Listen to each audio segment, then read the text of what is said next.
السلام علیکم جی. پاکستان کے آئی ایم ایف کے ساتھ مذاکرات ناکام ہو گئے یا مذاکرات کا یہ مرحلہ ناکام ہو گیا. یہ خبر پاکستان کے تقریباً تمام اخبارات کے اندر چھپی اور اس کو چھپے ہوئے 2 دن ہو گئے ہیں. حکومت کی طرف سے کہا گیا کہ نہیں مذاکرات جاری ہیں. مذاکرات اور پھر پیر کی صبح جب دفاتر کھلے تو فنانس ڈویژن نے اس کے حوالے سے ایک پریس کانفرنس بھی کی اور پیر ہفتے کے روز جو خبر آئی تھی اس کو کنفرم کر دیا. ہوا کیا ہے، میں آپ کو پورا سین سمجھانا چاہ رہا ہوں. ہوا کیا، اور آخر میں یہ بتاؤں گا کہ یہ $1 ارب ہے یار. ہمارا 3 ماہ کا تجارتی خسارہ $11 ارب سے کراس کر گیا، تو یہ $1 ارب اس میں حیثیت کیا رکھتا ہے؟ یہ بات ہم آخر میں جا کے ایڈریس کریں گے. لیکن پہلے عرض کرتے ہیں کہ پاکستان جو تھا وہ آئی ایم ایف کے پاس جائے گا نہیں جائے گا تو خودکشی کر لوں گا. پاکستان آئی ایم ایف کے پاس جا رہا ہے، پاکستان آئی ایم ایف کے پاس پہنچ گیا، پھر وہ آئی ایم ایف کی خاتون بھی آ گئی. اس پہ حکومت کے اور پنڈی والوں کے ٹرولز جو تھے، سوشل یوٹیوبرز اور ٹرول جو تھے، انہوں نے وہ سیلیبریشن کی کہ جیسے وہ چوتھی شادی کرنے کے لیے تشریف لے آئی ہے خاتون جو آئی ایم ایف والی ہے. ٹھیک ہے، وہ جناب اس کے بعد پھر پاکستان آئی ایم ایف کے پاس گیا. لیکن وہاں پہ جب شرائط دیکھیں اور جو کچھ کاغذات پہ دیکھا، اسد عمر صاحب نے، بھئی جس کا جو کریڈٹ ہے اس کو وہ دینا چاہیے، اسد عمر صاحب نے اسے سائن کرنے سے انکار کر دیا. انہوں نے کہا یہ تو بالکل ہی تباہی ہے، یہ تو بیڑا غرق ہو جائے گا ملک کا. وہ واپس آ گئے. اسد عمر صاحب کو ہٹا دیا گیا اور تحفہ دیا اسٹیبلشمنٹ نے حفیظ شیخ کی صورت کے اندر. وہ اس کو مسلط کیا. فنانس جو ہے وہ اسٹیبلشمنٹ براہ راست اپنے زیر اثر رکھنا چاہ رہی ہے. اسد عمر رکھنا چاہتی تھی پہلے دن سے. اسد عمر کو بھی اس لیے مسلط کیا گیا کہ بھتیجا تھا نا، جرنیل کا بیٹا تھا، تو اس لیے اس کو وزیر خزانہ لگایا گیا. تو جناب اب اپنا ایک ہینڈ پکڈ بندہ جو کہ 3 سے 4 گھنٹے سے زیادہ کنٹینیوسلی کام نہیں کر سکتا، برین میں ان کے رسولی تھی جس کا آپریشن ہوا اور اس کے بعد وہ ان کی ورکنگ جو ہے وہ کم ہو گئی. ٹھیک ہے، عمر کا تقاضا بھی ہو سکتا، میں بھی کنٹینیوسلی 3-4 گھنٹے سے زیادہ کام نہیں کر سکتا. مجھے اس کے بعد یہ ساتھ میں بیڈ ہے، اس پہ لیٹ کے آرام کرنا پڑتا ہے، تو یہی وہ ان کا بھی ساتھ تھا، لمیٹیشن تھی. تو انہوں نے آتے ہی اندھا دھند اس کے اوپر سائن کیا اور کہا کہ جی میں نے آئی ایم ایف کے ساتھ ایگریمنٹ کر لیا. آئی ایم ایف کا جب شروع ہوا تو حکومت نے بیوقوفی یہ کی تھی، میں پوائنٹ آؤٹ کرتا چلوں کہ آئی ایم ایف جو پاسبل کنڈیشن لگا سکتا تھا کہ یہ کریں وہ انہوں نے پہلے ہی کر دی. ڈالر کو ڈیویلیو کریں، چیزوں کی قیمتیں بڑھائیں.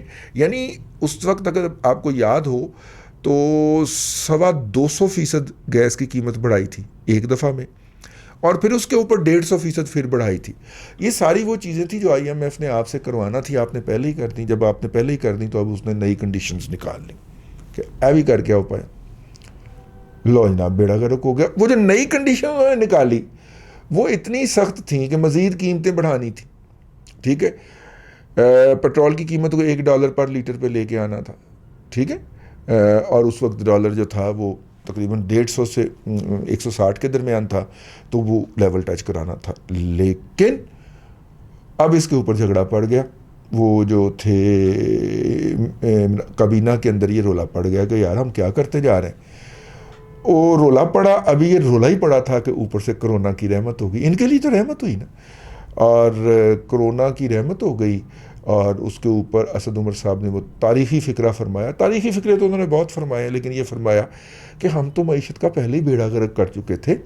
کرونا تو ہمارے لیے رحمت ثابت ہوا کہ اس کے اندر سارا کچھ کور ہوگا. جب کرونا آ گیا تو یہ والا جو آئی ایم ایف کا پروگرام تھا یہ سسپینڈ ہو گیا، اور آئی ایم ایف نے ہمیں $2.25 ارب جو تھے وہ کرونا امداد کے سلسلے میں دے دیے.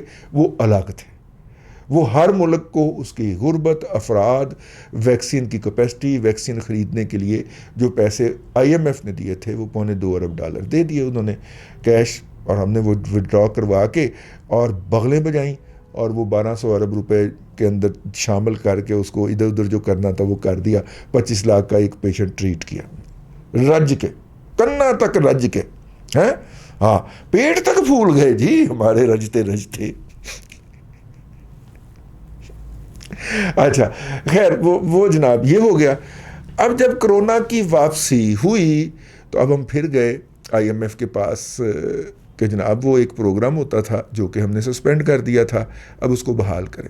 یہ مذاکرات اس کے بحالی کے تھے. مذاکرات کے 2 لیول ہوتے ہیں. ٹیکنیکل ٹیمز بیٹھتی ہیں اور ٹیکنیکل ٹیمز فزیکلی نہیں بیٹھتی، وہ آن لائن بیٹھ جاتی ہیں. پہلے ٹیکنیکل ٹیم جب یہ آن لائن کا رواج نہیں آیا تھا اور کرونا نہیں آیا تھا تو یہ دبئی میں میٹنگ ہو جایا کرتی تھی، لیکن یا وہ پاکستان تشریف لے آتے تھے، لیکن کرونا کے باعث آن لائن میٹنگز ہوتی ہیں. ٹیکنیکل ٹیمز جو ہوتی ہیں وہ ایک دوسرے کے ساتھ مذاکرات کرتی ہیں، کسی ایک پوائنٹ پہ پہنچتی ہیں اور وہ ایک پوائنٹ لے کے پھر وہ اپنے بورڈ کو فارورڈ کرتی ہیں.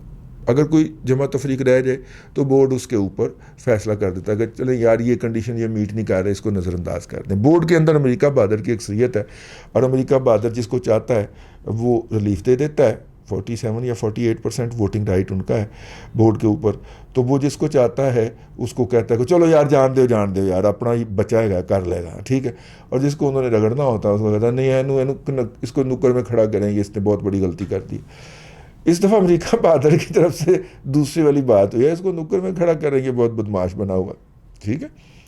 اب وہ جو اس کا بحال ہونا تھا وہ والا مطلب پیکج کہہ لیں یا جو ایگریمنٹ کہہ لیں آئی ایم ایف کا، وہ بحال نہیں ہو سکا. اچھا وہ بحال نہیں ہو سکا تو اس کا اثر کیا پڑے گا؟ آپ کا اب سوال یہ بنتا ہے کہ بھائی جان 11 ارب ڈالر کا 3 مہینے کے اندر تجارتی خسارہ کرنے والا ملک، جو کہ تقریباً 30 ارب ڈالر سال کا ٹیکس اکٹھا کرتا ہے، اور اللہ آپ کا بھلا کرے پچھلے سال کی کلیکشن کے حوالے سے بتا رہا ہوں، ویسے اسحاق ڈار صاحب 40 ارب ڈالر اکٹھا کر کے گئے تھے، ٹھیک ہو گیا، لیکن 3 ارب ڈالر وہ 30 ارب ڈالر ٹیکس اکٹھا کرتا ہے. پچھلے سال بھی کیا اس نے. اس کے لیے 1 ارب ڈالر کی اہمیت کیا ہے؟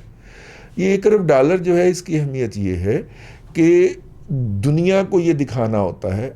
آئی ایم ایف کے پاس کوئی بندہ کیوں جاتا ہے، یا آئی ایم ایف کسی معیشت کے اوپر کیوں آتا ہے، یا آئی ایم ایف کسی معیشت کے اوپر جسٹس اعجاز الاحسن آ کے کیوں لگتا ہے، ٹھیک ہے.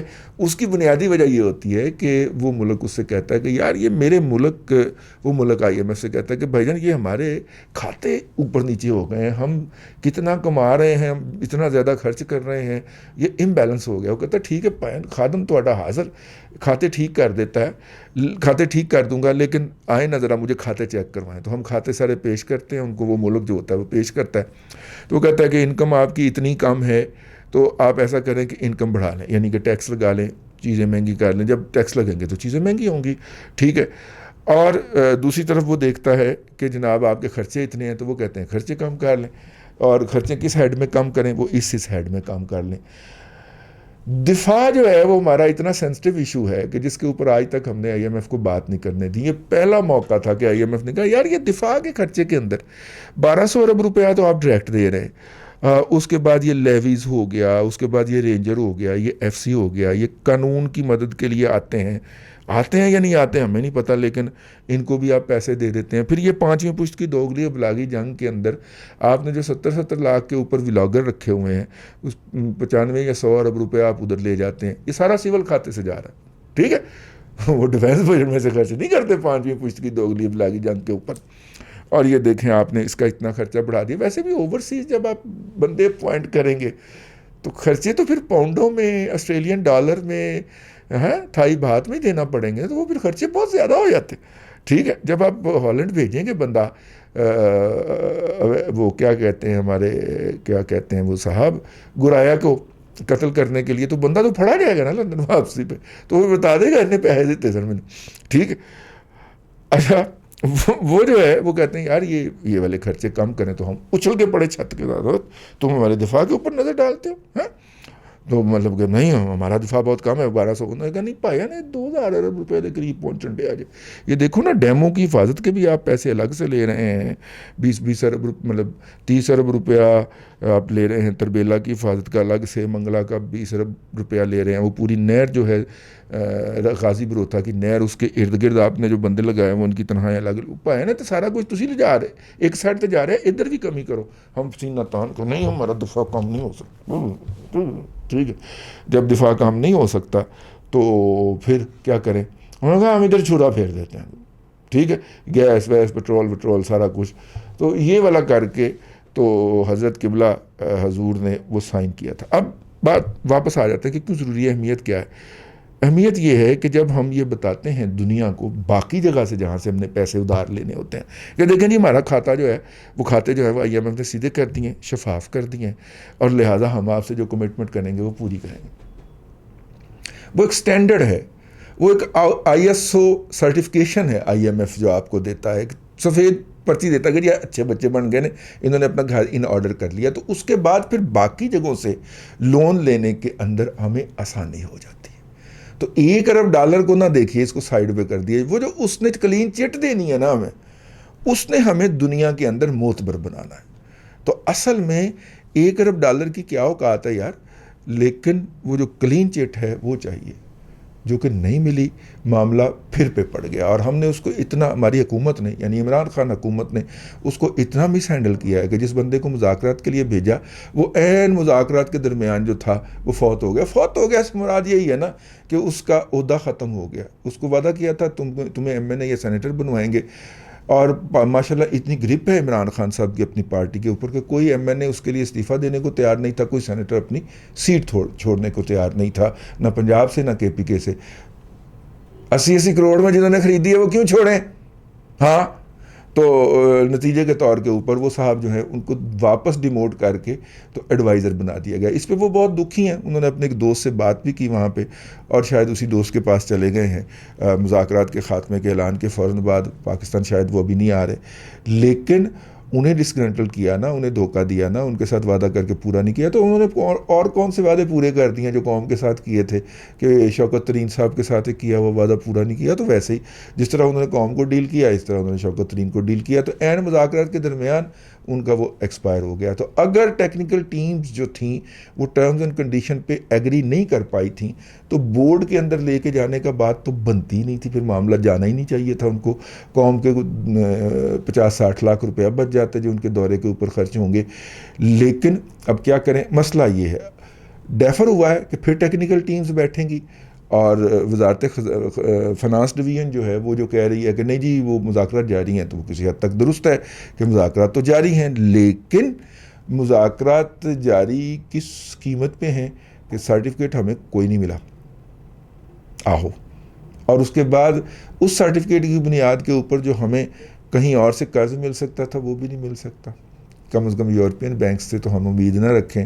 یہ جو ہم اگر کوئی سکوک کریں گے تو ہائی انٹرسٹ ریٹ پہ کریں گے تو ماشاءاللہ اللہ خوش رکھے. رضا باکر کو تباہی پھیرنے کے ایجنڈے پہ آیا ہوا ہے تو 9% کے اوپر وہ لون اٹھا رہا ہے، جو کہ 1.5-2% پہ ملنا چاہیے. آپ کی آئندہ نسلوں کو اچھی طرح وہ جائے گا کر کے اس کے اندر نا. تو خیر اللہ خوش رکھے اس کو، کوئی اس سے پوچھ نہیں سکتا. کرۂ ارض کے اندر اوپر تو کوئی قوت اس کو پوچھ نہیں سکتی، ٹھیک ہے. اور لاہوری گروپ سے ویسے بھی کوئی کچھ نہیں پوچھ سکتا. لاہوری گروپ لاہور کا رہنے والا جو گروپ ہے اس سے تو پوچھ نہیں سکتا. گلبرگ 3rd میں ان کی گھر ہوتا تھا. ٹھیک ہے، پوری ڈیٹیل ہے ہمارے پاس. اب تک کے لیے اتنا ہی. اللہ آپ کو آسانی عطا کرے اور آسانی خلق خدا میں تفصیل کرنے کی توفیق عطا کرے.